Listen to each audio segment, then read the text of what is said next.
Bonjour à tous les abonnés et tous les internautes, j'espère de tout cœur que vous allez bien. Aujourd'hui, j'ai décidé de vous parler du piège de la comparaison, tellement nous sommes habitués à y mettre les pieds dedans, en étant souvent invités, sans même s'en rendre compte pour tout et pour rien. Or, le fait d'en être conscient change énormément de choses dans notre vision du quotidien. En prendre conscience, surtout dans les sociétés ultramodernes qui agissent de manière robotisée au niveau de la pensée, nous permet de réaliser à quel point la comparaison est présente partout. Et sincèrement, elle ne nous laisse aucun répit, qu'elle soit diffusée médiatiquement par la télévision, la radio, la presse, sous forme de mails, de tracts, de prospectus ou carrément placardée sur de grands panneaux publicitaires qu'on ne peut pas manquer tellement les slogans sont accrocheurs, provocateurs et tape à l'œil. En fait, on nous influence tout le temps, même quand on ne le veut pas. C'est pourquoi c'est vital de se recharger et de se ressourcer énergétiquement. Très souvent, la vie d'aujourd'hui nous épuise et nous pompe énormément.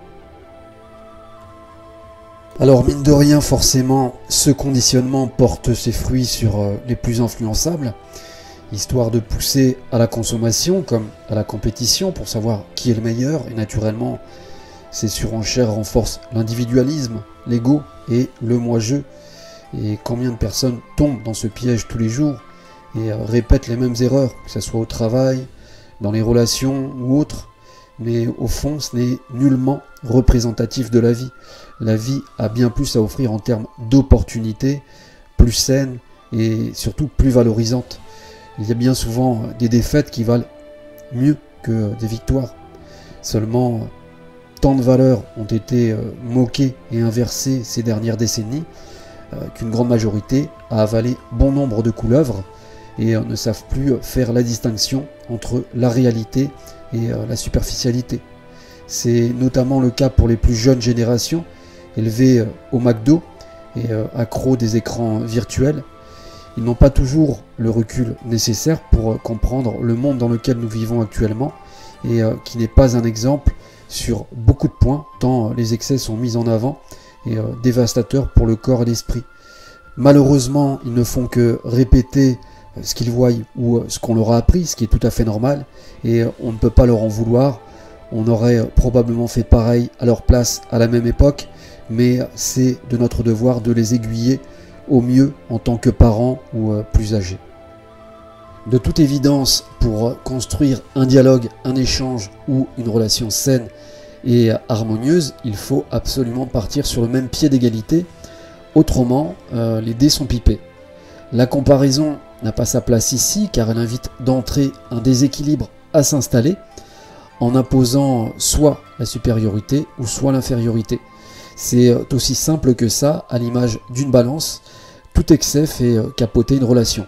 D'ailleurs, vous pouvez le constater par vous-même parfois lors d'un échange avec certains, quand ça ne passe pas d'entrée.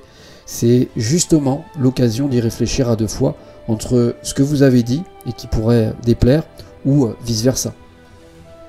Quant à comparer délibérément sans prendre de gants, c'est juger. Mais qui est-on pour juger et savoir mieux que les autres? Nous ne sommes pas à leur place, ni dans leur corps, ni dans leurs pensées. Nous ne connaissons pas leur parcours, ni leur souffrance, et encore moins leur contrat d'âme et ce qu'ils ont vécu, ou ce qu'ils vont vivre aussi. C'est pourquoi il faut rester prudent avec tout jugement hâtif.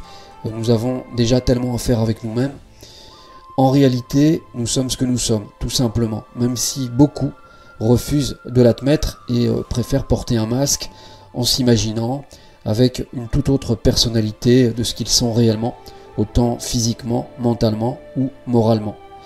Mais peut-on vraiment leur en vouloir? Là encore, une vie sur Terre, même si elle est courte, n'est jamais simple pour personne. Tout le monde a son lot d'épreuves et de surprises, autant positives que négatives, et certains le supportent mieux que d'autres. Chaque jour diffère, et chacun essaie de faire au mieux, consciemment comme inconsciemment. Pourtant, tout être et toute chose ont leur utilité, tout est à sa place, rien n'arrive au hasard, c'est la magie de la création, du moins pour ceux qui sont capables de le reconnaître. Ils se complaisent avec un rien et savent apprécier les plaisirs simples de la vie en se rendant compte que tout est à portée de main et qu'une solution finit toujours par arriver à un moment donné ou à un autre. Seuls les gens qui ne voient pas plus loin que le bout de leur nez ont toujours à redire et à se plaindre de la vie parce que tout simplement ils ont décidé de se mettre eux-mêmes hors connexion avec la vie. C'est eux qui se mettent en fait sur la touche tout seuls. C'est dommage car ils se privent de vivre pleinement et surtout d'être heureux. Alors forcément, cela ne doit pas nous effrayer. Il y aura toujours plus beau, plus grand, plus fort, plus intelligent que nous, mais aussi plus faible, plus petit, plus laid ou plus stupide que nous. C'est justement ce qui la rend aussi imprévisible et qui invite la complémentarité à s'exprimer avec sagesse du fait de ses contraires. À travers cette diversité propre à la création, qu'on ne doit pas renier, tout a un sens et une raison. C'est justement avec la diversité d'expériences que nous nous dépassons et que nous évoluons dans notre vie. C'est ce qui nous permet de voir au-delà des apparences et de la comparaison qui nous donne bien souvent une vue étriquée de la vie. Mais encore faut-il avoir l'œil lucide et avoir foi en la vie, car sans connexion avec son guide intérieur, c'est très compliqué, car de manière imagée, il fait figure de GPS pour nous guider à travers notre parcours de vie et permet également de nous remettre en question exactement comme une mise à jour pour un PC. On en a tous besoin, nos données deviennent parfois erronées à différentes périodes de la vie et on apprend tous les jours et on s'améliore. Moi le premier, et je m'en réjouis. C'est humain, tout simplement. C'est ce qui nous fait évoluer. La vie est faite de haut et de bas et rien ne dure. Nous n'avons jamais de certitude à 100%, c'est pourquoi il faut fuir la comparaison. La plupart du temps, elle nous oblige à choisir un camp contre notre gré et nous liguer les uns contre les autres aussi inconsciemment. Elle ne fait que nous mettre en porte-à-faux, d'où l'importance du non mental à travailler pour rester neutre à toute pollution visuelle comme auditive que l'on peut voir ou entendre à longueur de journée quand on y prête vraiment attention et qui ne sont que des énergies basses qui nous éloignent de la compréhension et de la compassion.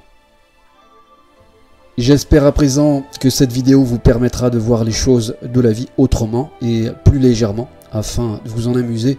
Donc si vous êtes sur les routes, dans les centres commerciaux ou en ville par exemple, vous n'aurez qu'à tourner la tête pour comprendre qu'on vous invite constamment à rentrer dans la danse pour surenchérir et nourrir votre mental de comparaison et de dualité.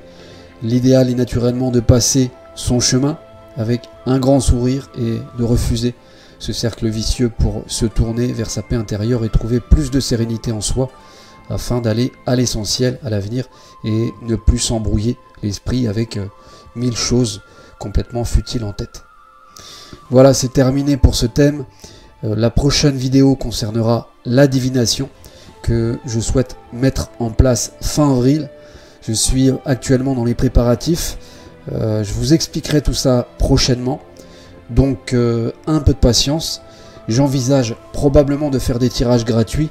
Donc soyez à l'écoute. Sur ce, portez-vous bien. Je vous souhaite une excellente fin de semaine et je vous dis à très bientôt. Au revoir.